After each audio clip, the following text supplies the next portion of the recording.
Hello everyone and welcome to another video. Now you've heard of ASUS, but what about ZSUS? That's right, today we're taking a look at this AliExpress motherboard. Now I paid £40 for this, roughly 50 US dollars, 47 euros, somewhere around there. And for that, I got the board itself along with a Xeon 2560 V4 12 core 24 thread CPU. Today I want to give you my thoughts on it after using it for about a week. So these of course can be found on AliExpress, and you can choose whether or not you just want the board itself, an included CPU, or CPU and RAM, and which option you choose will of course depend on how much you pay. I opted for the CPU bundle and got RAM elsewhere on the website. Now if you understand the limitations of these, for example the lack of an upgrade path, then I think they are a great choice for an entry-level, low-cost gaming system. The CPU is still surprisingly capable, but of course there are more modern alternatives that might not necessarily cost that much more and will provide you with somewhere to go should you wish to upgrade soon. So I do quite like the colour scheme of this board, the green and black. Here we've got 2 green memory slots and 2 black ones, as well as an M2 slot and a PCI Express slot. Now according to the AliExpress site, we do need to fill the green memory slots first. There was some confusion as to whether this supported normal desktop RAM or server RAM. At one point it said desktop DDR4, and then lower down it said server DDR4 was required. I ended up using just regular Corsair 2400 MHz DDR4. This was the high speed that worked with this board and chip, but it worked just fine in dual channel. I was using 32 gigs of the stuff. Now around the board itself we have USB ports, PS2 connectors, Ethernet there, as well as your audio and microphone jacks. Not much going on here. You will need a discrete graphics card of course, but that was to be expected. Now in the box we got the board itself, the CPU was already in the socket, and we also got an IO shield and SATA connector, so everything you need to set this up. If you're using an M.2 drive, even better, because you can just plug it straight into the board and away you go.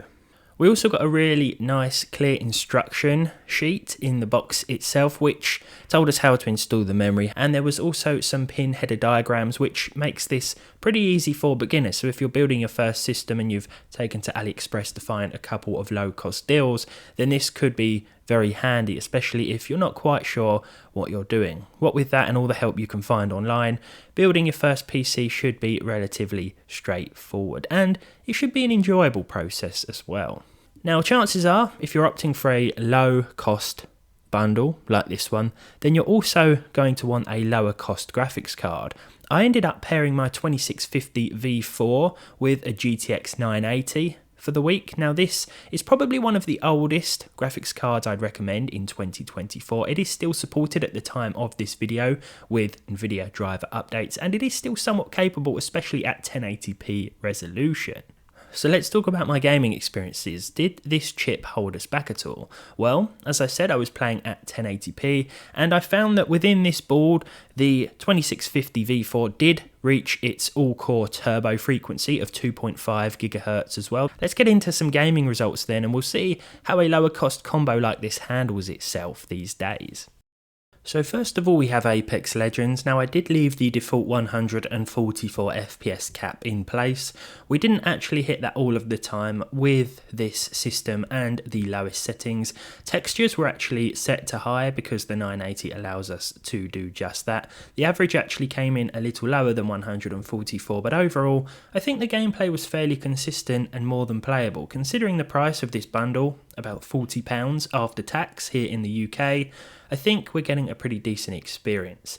Now the on-screen temperature reported by the MSI Afterburner and Riva Tuner overlay here, I'm not quite sure is accurate. I ended up using a beefy Noctua cooler with this CPU, so I mean it's probably staying quite cool, but less than 30 degrees, well, I'm not convinced. Now you can get bundles that come with the V3 version of this CPU, and I believe those have 10 cores and 20 threads instead of 12 and 24.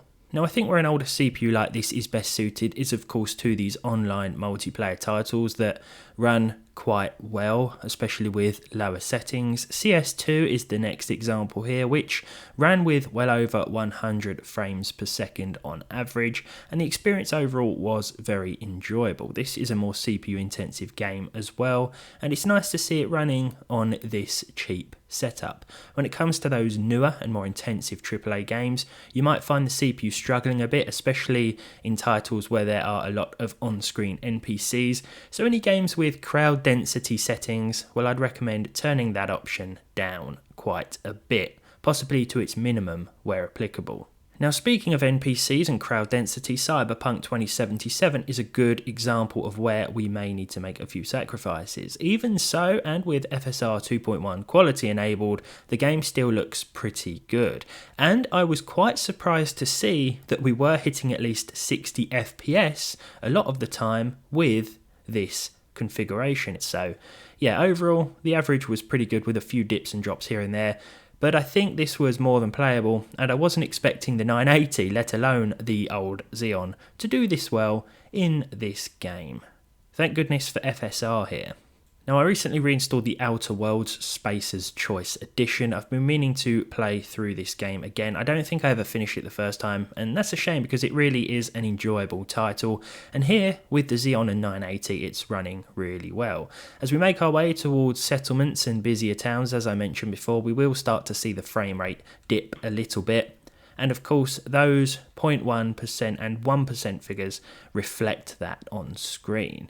That said, we can still see the CPU hitting its 2.5 GHz all-core turbo here, and with the 980 in the system, we're getting over 60 FPS a lot of the time. Now up next we have The Witcher 3. At this point in time I want to talk about the operating system. Now I'm using Windows 10, but when I first put this thing together I did install Windows 11, and I found that a lot of the games, including this one in particular, ran a lot worse, with more stutters and frame dips here and there.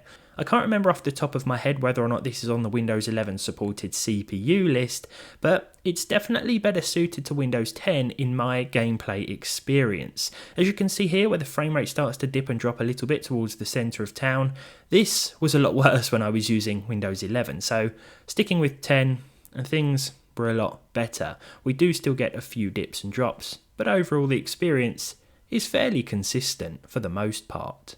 Finally then we have Fortnite. This is a bit of a weird one performance wise in that it will run quite poorly with the 980 on occasion. There was this weird sort of drop in core frequency where the card was just running at like 600 megahertz, and this really affected the performance, but as soon as I hit Alt Tab and went back into the game, this cleared up. So not quite sure what the issue was there, but I ended up going with lower settings because I thought that the game just ran poorly on this hardware, when in actual fact we could probably get away with higher quality visuals. This is an online competitive title though, so of course the more frames the better. After about a week of usage, my 2650 V4 and X99 motherboard AliExpress bundle is holding up fairly well, and I'll be keeping this long term to see just how well it does in the future and with some more AAA demanding titles. But as for this one, well, thank you for watching, and let me know your thoughts down below, of course.